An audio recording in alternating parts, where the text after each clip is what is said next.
Those who advance along the path of knowledge while maintaining devotional spirit eventually attain Brahma in the form of an embodiment of knowledge and merge into the ocean of consciousness. But those who acquire knowledge for knowledge's sake, ignoring their worldly duties, will meet an unhappy end. Devotees, however, discovering the playful expressions of their Lord in everything, remain deeply absorbed in the flow of bliss. They do not neglect anything or any entity, but prefer to endlessly enjoy the ocean of sweet bliss, while sincerely carrying out their mundane duties. Here lies the charm of the cult of devotion, and if supplemented by knowledge, this devotion becomes even more charming. In this case, the devotees, at the end of their enjoyment of divine bliss, become ensconced in the eternal macrocosmic stance, and lose their individual identities in the Supreme One. To be established in that exalted state, both knowledge and devotion are necessary. To complement them, action is an invaluable aid for mental perfection. Shita. Human life is meant for the practice of this peaceful path of sadhana.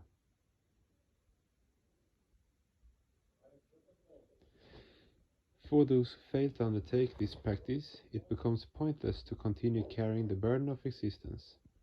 Yatasha eva yagati yantavaha sadhu jivitaha ye punar neha yayante sheshaha yatara gardabaha.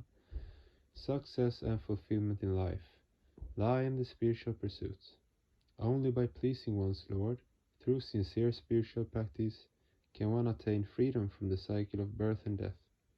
Those who do not follow the spiritual path, even after being born on this earth in human form, can be said to be misusing their vital force and intellectual capacity. The wise say that such people are not better than donkeys. Yata hara gardabaha. The great devotee Narottam Das Thakur also said, Krishna Bajibar Tare Samsare Anu Mitche Majai Bada Haye Briksha Shamahanu.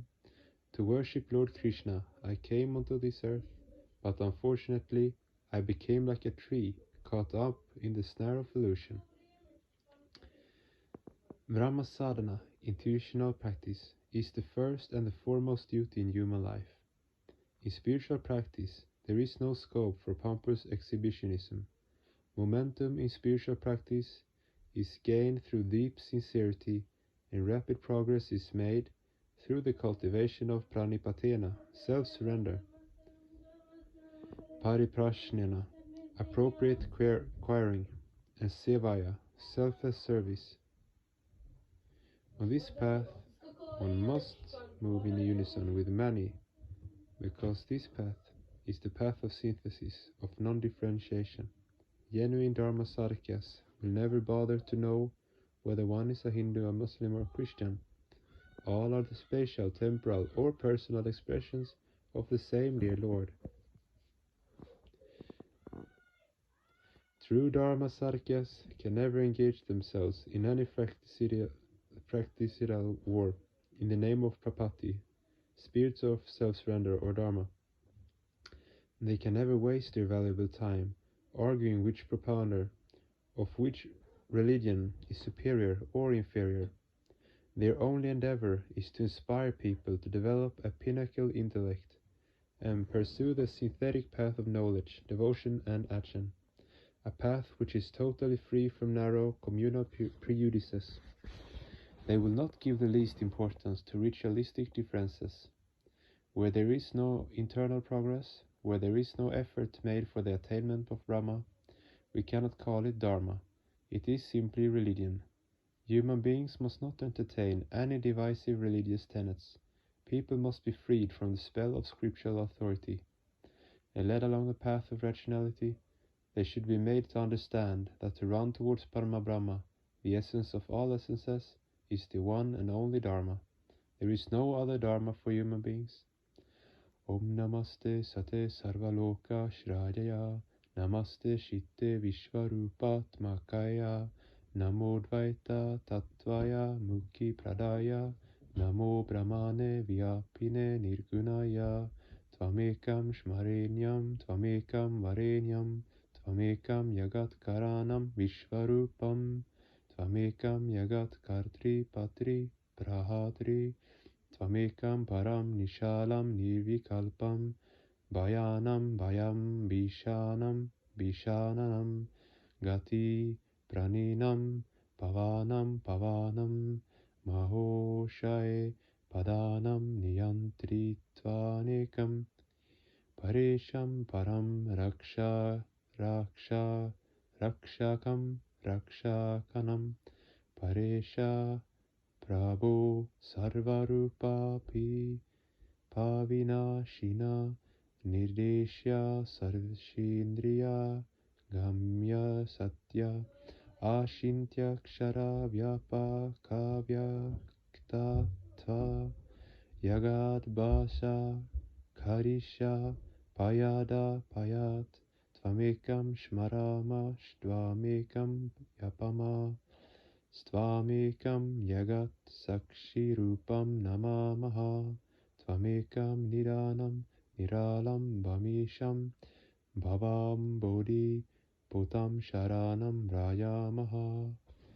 We are running and shall continue to run to take shelter aboard the only dependable ship on the ocean of the physical universe, the Supreme Entity.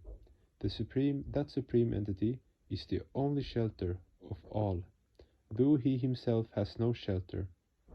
We have none but Him. We have no other desideratum.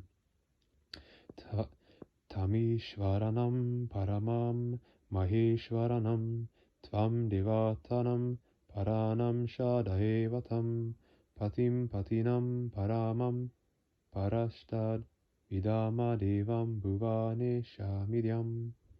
In this universe, those entities which are considered controllers of events are often called gods or devata. There are various controllers for various events. Paramapurusha is the controller of all these controllers, and hence is called Parameshvara or Maheshvara. Each and every presiding deity of every expression of cosmic energy is called Devata or God. Parma Brahma is the God of all gods. Behind each and every action, there is a particular vibrational flow of Brahma. Those who seek to know that particular vibrational flow, without trying to know the entire entitative bearing of Brahma, only discerns a partial expression of Brahma, which they call God or Devata. Suppose you are studying and learning something by the grace of Brahma, the particular abstract faculty of Brahma, with the help of which you are able to acquire knowledge, is called Saraswati, the goddess of learning, whose acoustic root is Aim. These so-called gods or goddesses are nothing more than certain finite expressions of the infinite Supreme Entity. Ignorant people want to remain preoccupied with the replicas rather than the original entity, and worship the finite gods and goddesses instead of the Supreme Entity. Deaf to the cosmic sound Omkara, which represents the vast cosmic entity, they endeavor to fulfill their desires by clinging to the acoustic sounds of the gods, which are only a limited fraction of that all-pervasive Omkara. Is it wise for human beings to remain absorbed with the finite expressions, forgetting the supreme source, the causal matrix? It may be that the supreme entity is beyond the periphery of human comprehension, but should one ascribe finitude to him simply to bring him within the periphery of the human mind? He is the master of all masters, the controller of all controllers. He is higher than the highest dignitary of the world. He is wiser than the one you consider to be the wisest, more handsome than the one you consider to be the most handsome. That Lord of the universe is to be adored by all. He is beyond the periphery of your tiny analytical mind. If you try to judge him, or analyze him, or use your vocal power to describe him, you will be utterly disappointed. However hard you may try, you will end up banging your head against a wall, for you will never attain him. The only way to attain him is to merge your individual I feeling into his vast macrocosmic I feeling. That supreme entity, who is greater than any other great entity, is the supreme desideratum of all organisms. Ananda Purnima, 18th of May 1957, DMC, Mongir.